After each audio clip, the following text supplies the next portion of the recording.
The Ifeajuna Manuscript.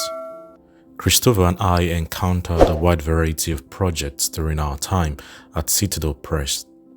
Emmanuel Ifeajuna, one of the so-called five majors who executed the January 15, 1966 coup d'etat, presented a manuscript to Christopher, and he excitedly brought it to me. I too was excited to receive it. I opened the package it came in and began to read it.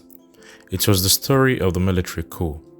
I read the treatise through quickly and became more and more disappointed as I went along. Ifeajuna's accounts showcased the writer trying to pass himself off as something that he wasn't. For one, the manuscript claimed that the entire coup d'etat was his show, that he was the chief strategist, complete mastermind, the executor, not just one of several. He recognized the presence of his co-conspirators, but did not elevate their involvement to any level of importance.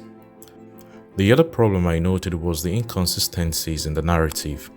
For instance, the group of coup plotters are said to have met in a chalet at a catering guest house in Enugu at night, and because what they were doing was very dangerous, there was no light in the room, and they all sat in pitch darkness.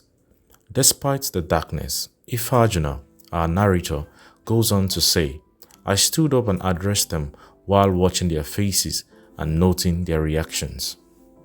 The whole account was replete with exaggerations that did not ring true. I also struggle with the fact that the writer seemed not to appreciate the seriousness of what he had done. Ifeajuna's manuscript passed off the assassination of the Prime Minister as light fare, as if it was all in good sport, almost as if he was saying to his readers, I did this and I was right, I am a hero. When I saw Christopher Okigbo next, I told him how impossible it was for me to believe this account. I wanted to get a real sense of what really happened on that fateful day in January 1966, not what Ifeajuna would want us to believe.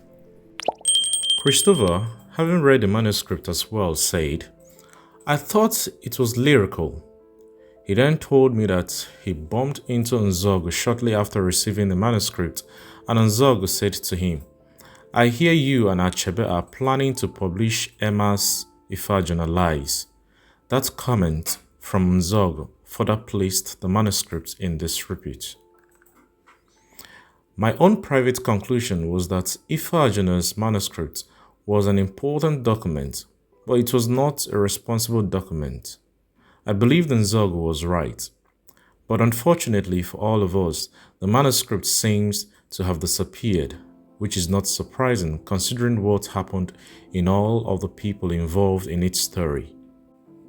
Ifeajuna and Nzogu are both dead, robbing us all of the opportunity of reading two competing versions of what transpired. They are no longer here to help fill this void. This is what gives me my only regret.